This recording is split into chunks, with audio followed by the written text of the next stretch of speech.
ಚುನಾವಣೆಯಲ್ಲಿ ಕೇಸರಿ ಕಮಾಲ್ ಮಾಡಿದ್ದು ಹೇಗೆ? ಬೆಳಗಾವಿ, ಹುಬ್ಬಳ್ಳಿ, ಧಾರವಾಡ ಪಾಲಿಕೆಯಲ್ಲಿ ಪ್ರತಿಷ್ಠೆಯನ್ನ ಗೆದ್ದಿದ್ದೇಗೆ ಬಿಜೆಪಿ? ಪಂಚೀರನ್ನ ವಶಕ್ಕೆ ಪಡೆದುಕೊಂಡ್ಬಿಟ್ರಾ ತಾಲಿಬಾನಿಗಳು? ಇದೆಲ್ಲವನ್ನ ನೋಡೋಣ ನ್ಯೂಸ್ ಎಕ್ಸ್‌ಪ್ರೆಸ್‌ನಲ್ಲಿ. ಪ್ರತಿಷ್ಠೆಯ ಕಡವಾಗಿದ್ದ ಪಾಲಿಕೆ ಚುನಾವಣೆಯಲ್ಲಿ ಬಿಜೆಪಿ ಕಮಾಲ್ ಮಾಡಿದ್ದು ಹೇಗೆ?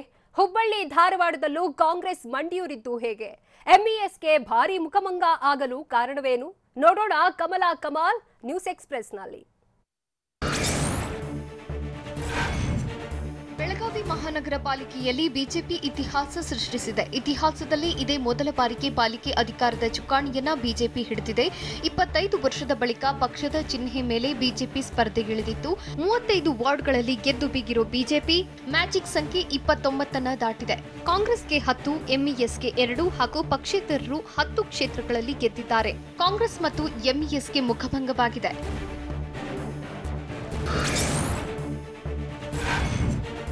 ಬೆಳಗಾವಿ ಪಾಲಿಕೆ ಬಿಜೆಪಿ ಪಾಲಾಗೋದು ಗೊತ್ತಾಗ್ತಿದ್ದಂತೆಯೇ ಕಾಂಗ್ರೆಸ್ನಲ್ಲಿ ಬೇಸರ ಮನೆ ಮಾಡಿತ್ತು. ಹೀಗಾಗಿ ಮತ ಎಣಿಕೆ ಕೇಂದ್ರದ ಕಡೆ ಕಾಂಗ್ರೆಸ್ ನಾಯಕರು ಸುಳಿಯಲೇ ಇಲ್ಲ.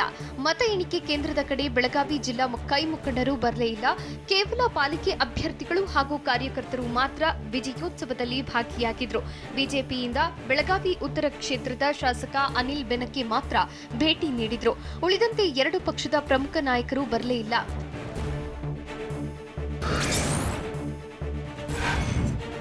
ಹುಬ್ಬಳ್ಳಿ ಧಾರವಾಡ ಪಾಲಿಕೆ ಚುನಾವಣೆಯಲ್ಲೂ ಕೇಸರಿ ಪಡೆ ಕಮಾಲ್ ಮಾಡಿದೆ.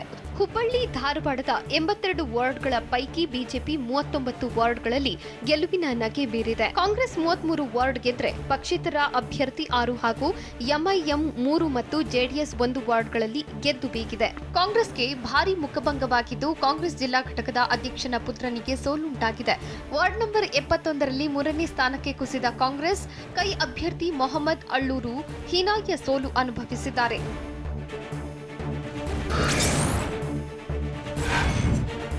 ಬೆಳಗಾವಿಯಲ್ಲಿ ನಾಡದ್ರೋಹಿ ಎಂಇಎಸ್ಗೆ ಭಾರಿ ಮುಖಭಂಗವಾಗಿದೆ. ಬೆಳಗಾವಿ ಮಹಾನಗರ ಪಾಲಿಕೆಯಲ್ಲಿ ಬಿಜೆಪಿ ಇತಿಹಾಸ ಸೃಷ್ಟಿಸಿ ಬಿಜೆಪಿ ಮೊದಲ ಬಾರಿಗೆ ಪಾಲಿಕೆ ಅಧಿಕಾರದ ಚುಕ್ಕಾಣಿ ಹಿಡಿದಿದೆ. ಹೀಗಾಗಿ ಗಡಿಯಲ್ಲಿ ಸದಾ ತಂಟೆ ಮಾಡುತ್ತಿದ್ದ ನಾಡದ್ರೋಹಿ ಎಂಇಎಸ್ಗೆ ಈ ಬಾರಿ ಹೆಚ್ಚು ಸ್ಥಾನ ಗೆಲ್ಲಲಾಗದೆ ಮುಖಭಂಗವಾಗಿದೆ. ಒಟ್ಟು 30 ಕ್ಷೇತ್ರಗಳಲ್ಲಿ ಬಿಜೆಪಿ ಅಭ್ಯರ್ಥಿಗಳ ಗೆಲುವು ಸಾಧಿಸಿದ್ರೆ ಎಂಇಎಸ್ 2 ವಾರ್ಡ್ಗಳಲ್ಲಷ್ಟೇ ಗೆದ್ದಿದೆ.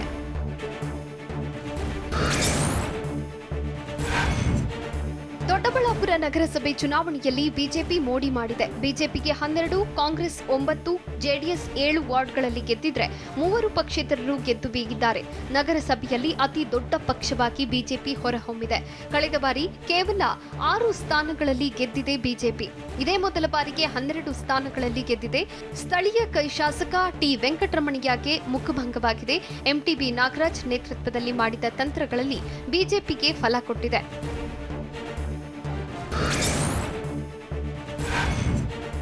ಬೆಳಗಾವಿ ಮತ್ತು ಹುಬ್ಬಳ್ಳಿ, ಧಾರವಾಡ ಪಾಲಿಕೆಯಲ್ಲಿ ಹಿಂದೆ ಬಿದ್ದಿದ್ದ ಕಾಂಗ್ರೆಸ್ ಕಲಬುರಗಿಯಲ್ಲಿ ಮಾತ್ರ ಜಿದ್ದಿಗೆ ಬಿದ್ದು ಮುನ್ನಡೆ ಸಾಧಿಸಿಕೊಂಡಿದೆ. ಕಲಬುರಗಿ ಮಹಾನಗರ ಪಾಲಿಕೆ ಚುನಾವಣೆ ಫೈನಲ್ ರಿಸಲ್ಟ್ ಕೊನೆವರೆಗೂ ಸಾಕಷ್ಟು ಕುತೂಹಲ ಮೂಡಿಸಿತ್ತು. ಬಳಿಕ ಕಾಂಗ್ರೆಸ್ 27 ವಾರ್ಡ್ಗಳಲ್ಲಿ ಗೆದ್ರೆ ಬಿಜೆಪಿ 23, ಜೆಡಿಎಸ್ 4 ಹಾಗೂ ಪಕ್ಷೇತರ 1 ವಾರ್ಡ್ಗಳಲ್ಲಿ ಗೆದ್ದಿದ್ದಾರೆ.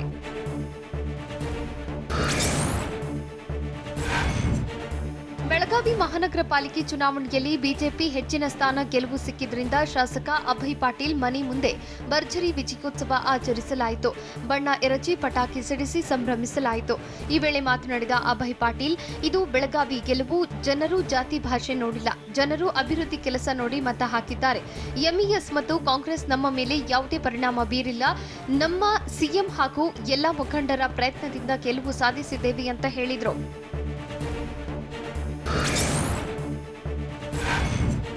ಮೂರು ಮಹಾನಗರ ಪಾಲಿಕೆಗಳ ಚುನಾವಣೆ ಫಲಿತಾಂಶ ರಾಜ್ಯ ಬಿಜೆಪಿ ಪಾಲಿಗೆ ಭಾರಿ ಮಹತ್ವ ಪಡೆದುಕೊಂಡಿದೆ.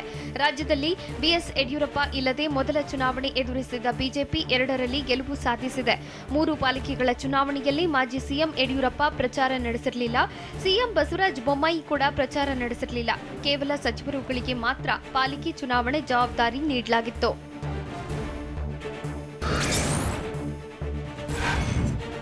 ಬೆಳಗಾವಿ ಪಾಲಿಕೆ ಚುನಾವಣೆ ಜಿದ್ದಾಜಿದ್ದಿನಿಂದ ಕೂಡಿದ್ದು ಮತ ಎಣಿಕೆ ಕೇಂದ್ರದ ಬಳಿ ಗೆದ್ದ ಅಭ್ಯರ್ಥಿಗಳು ಸಂಭ್ರಮಾಚರಣೆಯಲ್ಲಿ ತೊಡಗಿದ್ರು. ವಿಜಯೋತ್ಸವದ ವೇಳೆ ಬ್ಯಾರಿಕೇಡ್ ಒಳಗೆ ನುಗ್ಗಿ ಬರಲು ಯತ್ನಿಸಿದ್ರು. ಹೀಗಾಗಿ ಕಾಂಗ್ರೆಸ್ ಕಾರ್ಯಕರ್ತರು ಅಭ್ಯರ್ಥಿಗಳ ಬೆಂಬಲಿಗರನ್ನ ಚದುರಿಸಲು ಪೊಲೀಸರು ಲಾಠಿ ಚಾರ್ಜ್ ಮಾಡಿದ್ರು.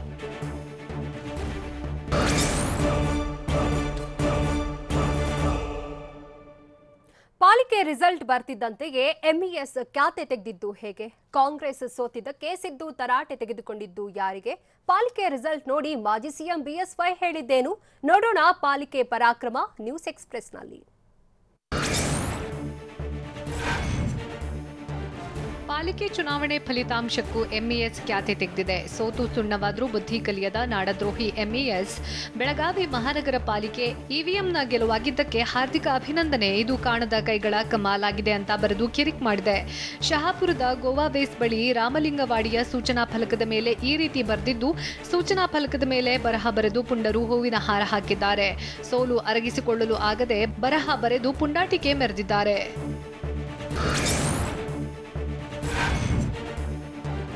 ಕಲಬುರಗಿಯಲ್ಲಿ ಪಕ್ಷೇತರರು ಮತ್ತು ಜೆಡಿಎಸ್ ಜೊತೆ ಹೊಂದಾಣಿಕೆ ವಿಚಾರದ ಬಗ್ಗೆ ಪ್ರತಿಕ್ರಿಯಿಸಿದ ಮಾಜಿ ಸಿಎಂ ಸಿದ್ದರಾಮಯ್ಯ, ಈ ಬಗ್ಗೆ ಚರ್ಚಿಸೋಕೆ ಪಕ್ಷದ ಹಿರಿಯ ನಾಯಕರಾದ ಮಲ್ಲಿಕಾರ್ಜುನ ಖರ್ಗೆ ಇದ್ದಾರೆ. ಅವರ ಜೊತೆ ಚರ್ಚಿಸಿ ನಿರ್ಧಾರ ಕೈಗೊಳ್ಳುವೆ, ಆದರೆ ಹೊಂದಾಣಿಕೆ ಬಗ್ಗೆ ಈಗಲೇ ಮಾತನಾಡಲ್ಲ ಅಂತ ಸಿದ್ದರಾಮಯ್ಯ ಹೇಳಿದ್ದಾರೆ. ಹುಬ್ಬಳ್ಳಿ ಧಾರವಾಡದಲ್ಲಿ ಕೇಂದ್ರದ ಸಚಿವರಿದ್ದಾರೆ, ಸಿಎಂ ಇದ್ದಾರೆ, ಬಿಜೆಪಿಗೆ ಸಂಪನ್ಮೂಲವಿದೆ. ಹುಬ್ಬಳ್ಳಿ ಧಾರವಾಡದಲ್ಲಿ ನಮ್ಮ ಒಬ್ಬ ಶಾಸಕರು ಇದ್ದಾರೆ, ಆದರೂ ನಾವು 33 ವಾರ್ಡ್ಗಳಲ್ಲಿ ಗೆದ್ದಿದ್ದೇವೆ ಅಂತ ವಿಪಕ್ಷ ನಾಯಕ ಸಿದ್ದರಾಮಯ್ಯ ಹೇಳಿದ್ದಾರೆ. ಆಡಳಿತಾರೂಢ ಬಿಜೆಪಿ ನಾಯಕರ ನಡುವೆ ನಾವು ಗೆದ್ದಿದ್ದೇವೆ, ಸ್ಥಳೀಯ ಚುನಾವಣೆಗಳು ಅಭ್ಯರ್ಥಿ ಮೇಲೆ ನಡೆಯುತ್ತವೆ ಅಂತ ಸಿದ್ದು ಹೇಳಿದ್ರು.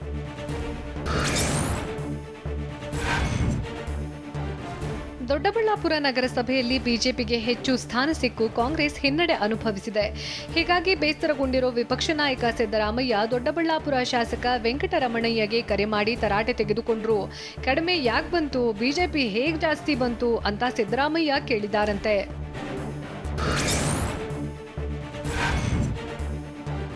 ಮೂರು ಮಹಾನಗರ ಪಾಲಿಕೆ ಬಿಜೆಪಿಯ ಸಾಧನೆಗೆ ಸಂತಸ ವ್ಯಕ್ತಪಡಿಸಿರುವ ಶಾಸಕ ರಾಜು ಗೌಡ, ನಮ್ಮ ನಾಯಕರೆಲ್ಲ ಒಗ್ಗಟ್ಟಾಗಿ ಕೆಲಸ ಮಾಡಿ ಸಾಧನೆ ಮಾಡಿದ್ದಾರೆ.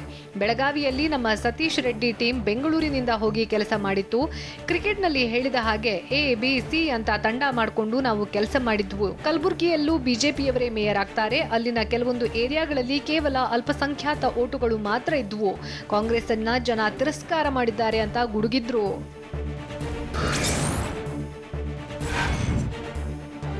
ಮೂರು ಮಹಾನಗರ ಪಾಲಿಕೆ ಚುನಾವಣಾ ಫಲಿತಾಂಶದಲ್ಲಿ ಬಿಜೆಪಿ ಜಯಭೇರಿ ಗಳಿಸಿದ ಬೆನ್ನಲ್ಲೇ ಫಲಿತಾಂಶ ತೃಪ್ತಿದಾಯಕವಾಗಿದೆ ಅಂತ ಮಾಜಿ ಸಿಎಂ ಬಿಎಸ್ ಯಡಿಯೂರಪ್ಪ ಹೇಳಿದ್ದಾರೆ.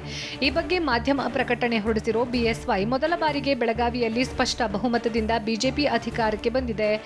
ಇದೊಂದು ಐತಿಹಾಸಿಕ ಗೆಲುವು. ಹುಬ್ಬಳ್ಳಿ, ಧಾರವಾಡ ಮತ್ತು ಕಲಬುರಗಿ ಮಹಾನಗರ ಪಾಲಿಕೆಯಲ್ಲಿ ಸಂಸದರು, ಶಾಸಕರು ಹಾಗೂ ವಿಧಾನ ಪರಿಷತ್ ಸದಸ್ಯರ ಬೆಂಬಲದೊಂದಿಗೆ ಬಿಜೆಪಿ ಪುನಃ ಸ್ಪಷ್ಟ ಬಹುಮತದಿಂದ ಅಧಿಕಾರಕ್ಕೆ ಬರಲಿದೆ ಅಂತ ಹೇಳಿದ್ದಾರೆ. ಬೆಳಗಾವಿ ಮಹಾನಗರ ಪಾಲಿಕೆಯಲ್ಲಿ ನಾವು ನಿರೀಕ್ಷೆ ಮಾಡಿದ್ದು 15 ಸ್ಥಾನ ಅಂತ ಕಾಂಗ್ರೆಸ್ ನಾಯಕ ಸತೀಶ್ ಜಾರಕಿಹೊಳಿ ಹೇಳಿದ್ರು. ಫಲಿತಾಂಶದಿಂದ ಬಹಳ ಹಿನ್ನಡೆ ಆಯ್ತು ಅಂತ ನಮಗೆ ಅನಿಸ್ತಿಲ್ಲ. ನಮ್ಮ ಟಾರ್ಗೆಟ್ ಇದ್ದಿದ್ದು ಅಷ್ಟೇ. ಆ ಬೆಳಗಾವಿಯಲ್ಲಿ ಅದೇ ಫಲಿತಾಂಶ ಬಂದಿದೆ. ಈ ಚುನಾವಣೆ ರಾಜ್ಯದ ಚುನಾವಣೆ ಮೇಲೆ ಪ್ರಭಾವ ಬೀರೋಕೆ ಸಾಧ್ಯವಿಲ್ಲ. ಬೆಲೆ ಏರಿಕೆ ಯಡಿಯೂರಪ್ಪ ವಿಚಾರವಿದ್ರೂ ಕೂಡ ಬೆಳಗಾವಿಯಲ್ಲಿ ವೈಯಕ್ತಿಕವಾಗಿ ಚುನಾವಣೆ ನಡೆದಿದೆ ಅಂತ ಸತೀಶ್ ಜಾರಕಿಹೊಳಿ ಹೇಳಿದ್ರು.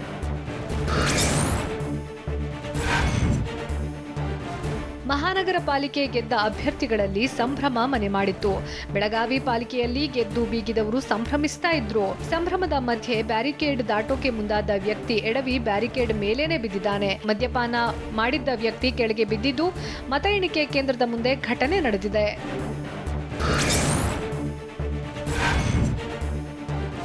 ಬೆಳಗಾವಿ ಪಾಲಿಕೆ ಚುನಾವಣೆಯಲ್ಲಿ ಎಂಇಎಸ್ ಅಭ್ಯರ್ಥಿಗಳು ಗೆಲುವು ಸಾಧಿಸಿದ್ದು ಬಣ್ಣ ಎರಚಿ ಸಂಭ್ರಮಿಸಿದ್ದಾರೆ.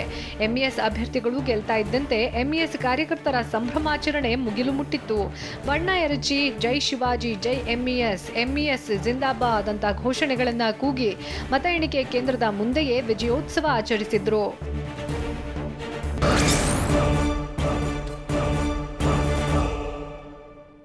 ಶಾಲೆಗೆ ಬಂದ ಮಕ್ಕಳಿಗೆ ಶಿಕ್ಷಣ ಸಚಿವ ಬಿಸಿ ನಾಗೇಶ್ ಹೇಳಿದ್ದೇನು? ಪ್ರೈಮರಿ ಸ್ಕೂಲ್ಗಳ ಆರಂಭ ಯಾವಾಗ? ಸ್ಕೂಲ್ ಓಪನ್ ಮಾಡದೆ ಸಿಬ್ಬಂದಿ ನಿರ್ಲಕ್ಷ್ಯ ತೋರಿದ್ದು ಎಲ್ಲಿ?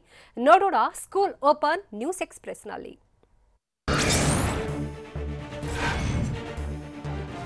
ರಾಜ್ಯದಲ್ಲಿ ಇಂದಿನಿಂದ 6ರಿಂದ 8ನೇ ತರಗತಿಯ ಸ್ಕೂಲ್ಗಳು ಆರಂಭವಾಗಿದ್ದು ವಿದ್ಯಾರ್ಥಿಗಳು ಸ್ಕೂಲ್ಗಳಿಗೆ ಖುಷಿಯಿಂದಲೇ ಆಗಮಿಸಿದ್ರು. ಬೆಂಗಳೂರಿನ ವಿವೇಕಾನಂದ ಮೆಟ್ರೋ ನಿಲ್ದಾಣದ ಬಳಿ ಶಾಲೆಗೆ ಹೋಗುತ್ತಿದ್ದ ಮಕ್ಕಳನ್ನ ಶಿಕ್ಷಣ ಸಚಿವ ಬಿಸಿ ನಾಗೇಶ್ ಮಾತನಾಡಿಸಿದ್ರು. ಮಕ್ಕಳು ಯಾವ ತರಗತಿ ಎಂದು ವಿಚಾರಿಸಿ ಮಾಸ್ಕ್ ಧರಿಸಿ ಎಂದು ಸಲಹೆ ನೀಡಿದ್ರು.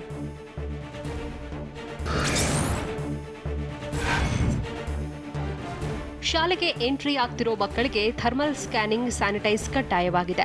ವಿಜಯನಗರ ಜಿಲ್ಲೆ ಪುಣ್ಯಮೂರ್ತಿ ಸರ್ಕಾರಿ ಶಾಲೆಯಲ್ಲಿ ಥರ್ಮಲ್ ಸ್ಕ್ಯಾನಿಂಗ್ ಮಾಡಿಯೇ ಮಕ್ಕಳನ್ನ ಶಾಲೆ ಒಳಗೆ ಬಿಡಲಾಯಿತು. ಶಾಲಾ ಶಿಕ್ಷಕರಿಂದ ಥರ್ಮಲ್ ಸ್ಕ್ಯಾನಿಂಗ್ ಹಾಗೂ ಸ್ಯಾನಿಟೈಸ್ ಮಾಡಲಾಯಿತು. ದೈಹಿಕ ಅಂತರ ಪಾಲನೆ ಜೊತೆಗೆ ಪಾಠ ಮಾಡಲಾಯಿತು. ಮಕ್ಕಳು ಖುಷಿಯಿಂದ ಶಾಲೆಗೆ ಆಗಮಿಸಿದ್ರು.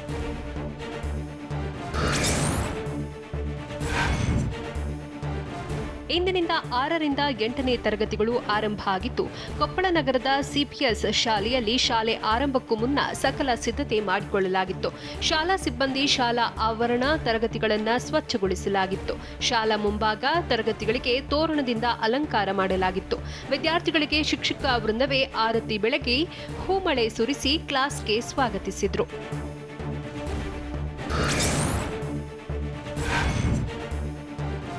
ಚಿಕ್ಕಬಳ್ಳಾಪುರದ ಸರ್ಕಾರಿ ಶಾಲೆಯ ಶಿಕ್ಷಕರ ಹೊಣೆಗೇಡಿತನ ಬಯಲಾಗಿತ್ತು. ಬೆಳಗ್ಗೆ 9:40 ಆದರೂ ಶಾಲೆಯ ಬೀಗ ತೆಗೆದಿರಲಿಲ್ಲ.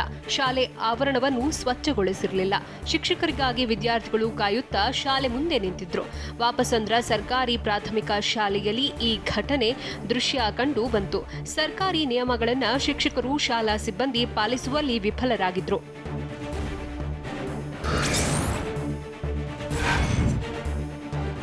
ವಿಜಯನಗರ ಜಿಲ್ಲೆ ಹೊಸಪೇಟೆಯ ಶ್ರೀರಾಮುಲು ಪ್ರಾಥಮಿಕ ಶಾಲೆಯ ಬಾಗಿಲು ತೆರೆದಿಲ್ಲ. ಶಾಲೆ ಆರಂಭವಾದರೂ ಗೇಟ್ ಬೀಗ ಮಾತ್ರ ಹಾಗೇ ಇದೆ. ಹಾಗಾಗಿ ಅರ್ಧ ತೆರೆದಿದ್ದ ಗೇಟ್ನಲ್ಲಿಯೇ ಮಕ್ಕಳು ತೂರಿಕೊಂಡು ಬರೋ ಸ್ಥಿತಿ ಉಂಟಾಗಿತ್ತು. ಬೆಳಗ್ಗೆ 9:30 ಆದರೂ ಶಿಕ್ಷಕರು ಶಾಲೆಯತ್ತ ಮುಖ ಮಾಡಿರಲಿಲ್ಲ.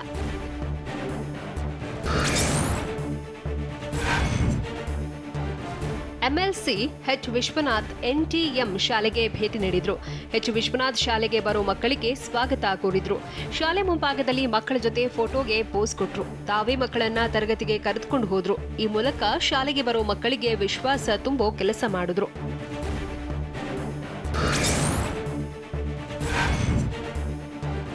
ಇಂದಿನಿಂದ 6ರಿಂದ 8ನೇ ತರಗತಿಗಳು ಆರಂಭ ಆಗಿದ್ದು ಶಾಲೆಗಳತ್ತ ವಿದ್ಯಾರ್ಥಿಗಳು ಮುಖ ಮಾಡಿದ್ರು.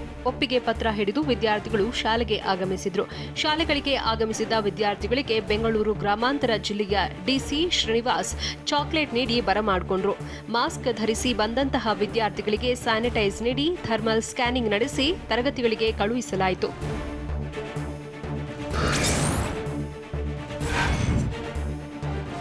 1.5 ವರ್ಷದ ಬಳಿಕ ಶಾಲೆಗಳತ್ತ ವಿದ್ಯಾರ್ಥಿಗಳು ಮುಖ ಮಾಡ್ತಿದ್ದಾರೆ. ಬಾಗಲಕೋಟೆಯಲ್ಲಿ ವಿದ್ಯಾರ್ಥಿಗಳು ಖುಷಿಯಿಂದ ಶಾಲೆಗಳತ್ತ ಬರ್ತಿದ್ದಾರೆ. ಥರ್ಮಲ್ ಸ್ಕ್ಯಾನಿಂಗ್, ಸ್ಯಾನಿಟೈಸ್ ಮಾಡುವ ಮೂಲಕ ವಿದ್ಯಾರ್ಥಿಗಳನ್ನ ಶಾಲೆ ಒಳಗೆ ಬಿಡಲಾಗ್ತಿದೆ. ಶಿಕ್ಷಕರು ಎಲ್ಲಾ ಮಕ್ಕಳಿಗೂ ಥರ್ಮಲ್ ಸ್ಕ್ಯಾನಿಂಗ್, ಸ್ಯಾನಿಟೈಸ್ ಮಾಡಿ ಕೋಣೆಗೆ ಕಳುಹಿಸುತ್ತಿದ್ದಾರೆ. ಬಾಗಲಕೋಟೆ 1,15,000ಕ್ಕೂ ಅಧಿಕ ವಿದ್ಯಾರ್ಥಿಗಳಿದ್ದಾರೆ. ಜಿಲ್ಲೆ ವ್ಯಾಪ್ತಿಯ ಒಟ್ಟು 1,500 ಶಾಲೆಗಳು ಆರಂಭವಾಗಿವೆ.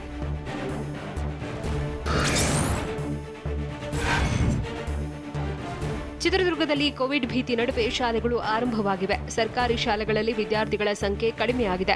ಶಾಲಾರಂಭದ ಮೊದಲ ದಿನವೇ ಶಾಲೆಗೆ ಬರಲು ವಿದ್ಯಾರ್ಥಿಗಳು ಹಿಂದೇಟು ಹಾಕ್ತಿದ್ರು. ಆದರೆ ಶಾಲೆಯ ಆರಂಭಕ್ಕೆ ಕೋವಿಡ್ ನಿಯಮದಂತೆ ಶಾಲೆಗಳು ಸಕಲ ಸಿದ್ಧತೆಯನ್ನು ಮಾಡಿಕೊಳ್ಳಲಾಗಿತ್ತು.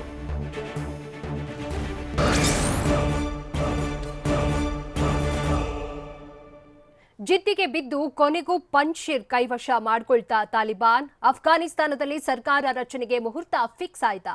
ತಾಲಿಬಾನಿಗಳಿಗೆ ಪಾಕಿಸ್ತಾನ ನೆರವು ಕೊಟ್ಟಿದ್ದು ಹೇಗೆ? ನೋಡೋಣ ಪಂಜ್ಶೀರ್ ಫೈಟ್ ನ್ಯೂಸ್ ಎಕ್ಸ್‌ಪ್ರೆಸ್‌ನಲ್ಲಿ.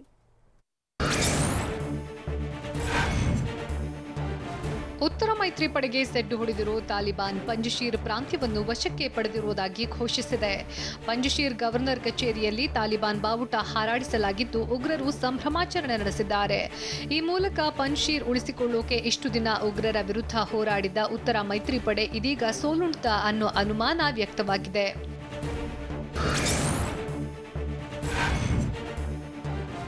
ಪಂಜಶೀರನ್ನ ಸಂಪೂರ್ಣ ವಶಕ್ಕೆ ಪಡೆದಿರುವುದಾಗಿ ತಾಲಿಬಾನ್ ಹೇಳಿದೆ. ಪಂಜಶೀರ್ ಪ್ರಾಂತ್ಯ ಸಂಪೂರ್ಣವಾಗಿ ಈಗ ನಮ್ಮ ಹಿಡಿತದಲ್ಲೇ ಇದೆ. ಉತ್ತರ ಮೈತ್ರಿ ಸೇನೆಯಿಂದ ಪ್ರಾಂತ್ಯವನ್ನ ವಶಕ್ಕೆ ಪಡೆಯಲಾಗಿದ್ದು ಯಾರೂ ಭಯಪಡಬೇಕಾದ ಅಗತ್ಯವಿಲ್ಲ. ಇಲ್ಲಿನ ಮಂದಿಯ ಜೊತೆ ನಾವಿದ್ದೇವೆ ಅಂತ ಪಂಜಶೀರ್ ಆಕ್ರಮಣದ ಬಳಿಕ ತಾಲಿಬಾನ್ ಹೇಳಿಕೆ ನೀಡಿದೆ.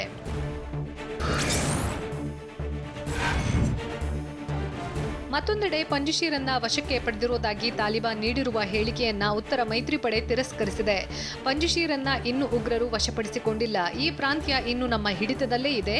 ಯಾವ ಕಾರಣಕ್ಕೂ ಪಂಜಶೀರನ್ನ ನಾವು ಬಿಟ್ಕೊಡಲಾದ ಉತ್ತರ ಮೈತ್ರಿ ಪಡೆ ತಾಲಿಬಾನ್ ನಾಯಕರಿಗೆ ಟಕ್ಕರ್ ಕೊಟ್ಟಿದೆ.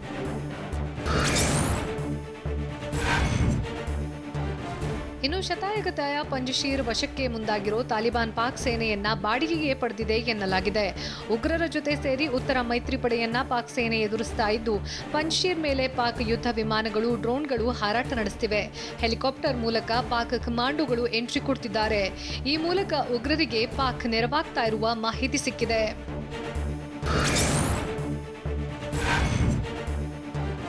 ಪಂಜಶೀರ್ ಪ್ರಾಂತ್ಯ ವಶಕ್ಕೆ ಮುಂದಾಗಿರೋ ತಾಲಿಬಾನ್ಗೆ ಉತ್ತರ ಮೈತ್ರಿ ಪಡೆಗೆ ದೊಡ್ಡ ಸವಾಲಾಗಿ ಪರಿಣಮಿಸಿದೆ.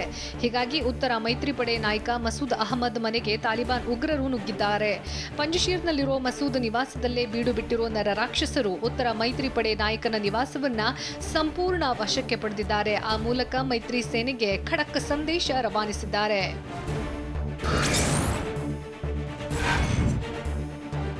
ಮತ್ತೊಂದೆಡೆ ಅಫ್ಘಾನಿಸ್ತಾನದ ಮಾಜಿ ಉಪಾಧ್ಯಕ್ಷ ಅಮ್ರುಲ್ಲಾ ಸಲೆ ನಿವಾಸದ ಮೇಲೂ ಉಗ್ರರಿಂದ ಅಟ್ಯಾಕ್ ನಡೆದಿದೆ. ಪಂಜಶೀರ್ನಲ್ಲಿರೋ ಸಲೆ ನಿವಾಸದ ಮೇಲೆ ತಾಲಿಬಾನ್ ಬಾಂಬ್ ದಾಳಿ ನಡೆಸಿದ್ದು, ಅಮ್ರುಲ್ಲಾ ಸಲೆ ಪ್ರಾಣಾಪಾಯದಿಂದ ಪಾರಾಗಿದ್ದಾರೆ. ಈ ದಾಳಿಯ ಹಿಂದೆಯೂ ಪಾಕಿಸ್ತಾನದ ಕೈವಾಡ ಇರುವ ಶಂಕೆ ವ್ಯಕ್ತವಾಗಿದೆ. ತಾಲಿಬಾನ್ ಜೊತೆ ಸೇರಿ ಪಾಕ್ ಸೇನೆ ದಾಳಿ ನಡೆಸಿರುವ ಶಂಕೆ ಇದೆ. ಇನ್ನು ತಮ್ಮ ಮನೆ ಮೇಲೆ ದಾಳಿ ನಡೀತಾ ಇದ್ದಂತೆ ಸ್ಥಳದಿಂದ ಎಸ್ಕೇಪ್ ಆಗಿರುವ ಅಮ್ರುಲ್ಲಾ ಸಲೆ ನಿಗೂಢ ಸ್ಥಳದಲ್ಲಿ ಇದ್ದುಕೊಂಡೇ ಉಗ್ರರ ವಿರುದ್ಧ ಹೋರಾಟ ಮುಂದುವರೆಸಿದ್ದಾರೆ. ಮನೆ ಮೇಲೆ ನಡೆಸಲಾದ ದಾಳಿಗೂ ಜಗ್ಗದ ಅಫ್ಘಾನ್ ಮಾಜಿ ಉಪಾಧ್ಯಕ್ಷ ಪಂಜಶೀರ್ ಕಣಿವೆಯ ನಿಗೂಢ ಸ್ಥಳದಲ್ಲಿದ್ದುಕೊಂಡೇ ತಾಲಿಬಾನ್ ವಿರುದ್ಧ ಹೋರಾಟದ ನೇತೃತ್ವ ವಹಿಸಿಕೊಂಡಿದ್ದಾರೆ.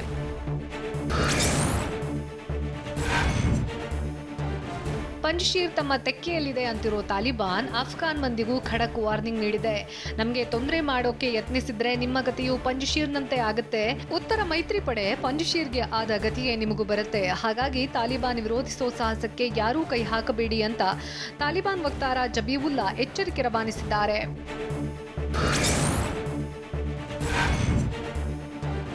ಪಂಜಶೀರ್ಗಾಗಿ ಕಾದಾಟದ ನಡುವೆಯೂ ಅಫ್ಘಾನ್ನಲ್ಲಿ ಶೀಘ್ರವೇ ನೂತನ ಸರ್ಕಾರ ರಚನೆಗೆ ತಾಲಿಬಾನ್ ಸಿದ್ಧತೆ ನಡೆಸಿದೆ. ಈ ಕುರಿತು ಕೊನೆ ಕ್ಷಣದ ಸಿದ್ಧತೆಗಳು ನಡೀತಿವೆ ಅಂತ ಹೇಳಲಾಗಿದ್ದು, ಪ್ರಮಾಣ ವಚನ ಕಾರ್ಯಕ್ರಮಕ್ಕೆ ಚೀನಾ, ಪಾಕಿಸ್ತಾನ, ರಷ್ಯಾ ಹಾಗೂ ಇರಾನ್ ರಾಷ್ಟ್ರಗಳ ನಾಯಕರನ್ನ ಆಹ್ವಾನಿಸಿರುವ ಬಗ್ಗೆ ವರದಿಯಾಗಿದೆ.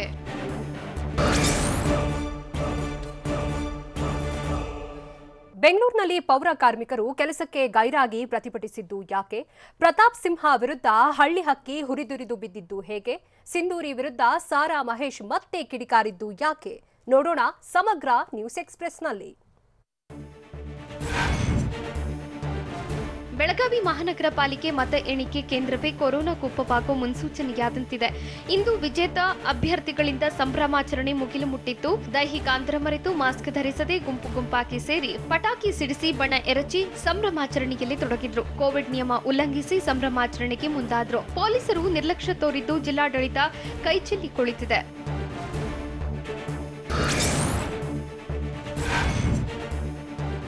ಕೊಡಗಿನ ಭಾಗಮಂಡಲದಲ್ಲಿ ವೀಕೆಂಡ್ ಕರ್ಫ್ಯೂ ಉಲ್ಲಂಘನೆ ಮಾಡಲಾಗ್ತಿದೆ. ಭಗಂಡೇಶ್ವರ ದೇವಾಲಯಕ್ಕೆ ಕರ್ಫ್ಯೂ ಉಲ್ಲಂಘಿಸಿ ದೇಗುಲಕ್ಕೆ ತೆರಳಿದ 50ಕ್ಕೂ ಹೆಚ್ಚು ಜನ ತೆರಳಿದ್ದಾರೆ. ಭಗಂಡೇಶ್ವರ ದೇವಾಲಯದಲ್ಲಿ ನಿನ್ನೆ ಸಂಜೆ ನಡೆದಿರುವ ಘಟನೆ ಇದಾಗಿದ್ದು, ದೇವಸ್ಥಾನ ಆಡಳಿತ ಮಂಡಳಿ ಸದಸ್ಯರಿಗೆ ಸ್ಥಳೀಯರು ತರಾಟೆಗೆ ತೆಗೆದುಕೊಂಡರು.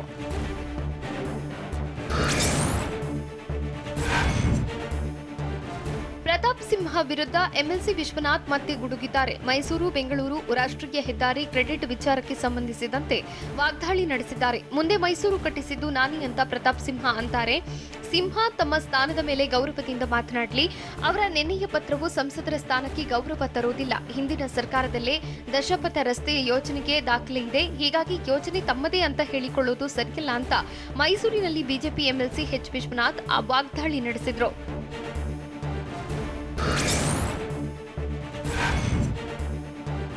ಗಣೇಶ ಚತುರ್ಥಿಗೆ ಸರ್ಕಾರದಿಂದ ಅನುಮತಿ ದೊರಕಿದ್ದು, ಕೋವಿಡ್ ನಿಯಮ ಪಾಲನೆಗೆ ಸಿಎಂ ಕಟ್ಟುನಿಟ್ಟಿನ ಸೂಚನೆ ಕೊಟ್ಟಿದ್ದಾರೆ. ಆದರೆ ಕೋವಿಡ್ ಲಸಿಕೆ ನೀಡುವಲ್ಲಿ ವಿಳಂಬವಾಗುತ್ತಿರುವ ಕಾರಣ ಮತ್ತು ಹಬ್ಬಕ್ಕೆ ಅನುಮತಿ ಸಿಕ್ಕ ಬೆನ್ನಲ್ಲೇ ವಿಧಾನಸೌಧದಲ್ಲಿ ರಾಜ್ಯದ ಎಲ್ಲಾ ಜಿಲ್ಲಾಧಿಕಾರಿಗಳು ಹಾಗೂ ಜಿಲ್ಲಾ ಪಂಚಾಯತ್ ಕಾರ್ಯನಿರ್ವಹಣಾ ಅಧಿಕಾರಿಗಳ ಜೊತೆ ಆರೋಗ್ಯ ಸಚಿವ ಡಾ ಕೆ ಸುಧಾಕರ್ ನೇತೃತ್ವದಲ್ಲಿ ಜಿಲ್ಲಾಡಳಿತಗಳೊಂದಿಗೆ ಸಭೆ ನಡೆಸಲಾಯಿತು.